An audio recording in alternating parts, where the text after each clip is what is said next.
બસ આ જ રીતે માતાજીના વ્રત કરવાથી તેમની ઉપર કૃપા વરસે. તો બોલો દશા માત કી જય.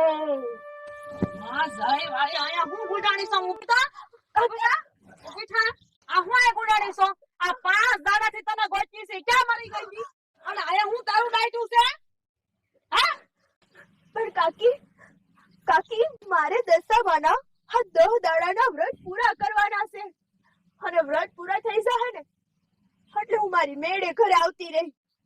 હા ડોહી કોણ છો તું અને હું અમારી છોડીને ઊંધે રવાડે ખડાઈ દીધી છે?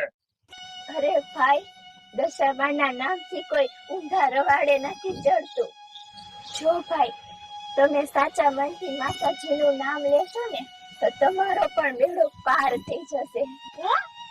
બેડું પાર થઈ જાહે અત્યારે તો તમે પાયમાલ થઈ ગયા છી હો અને આના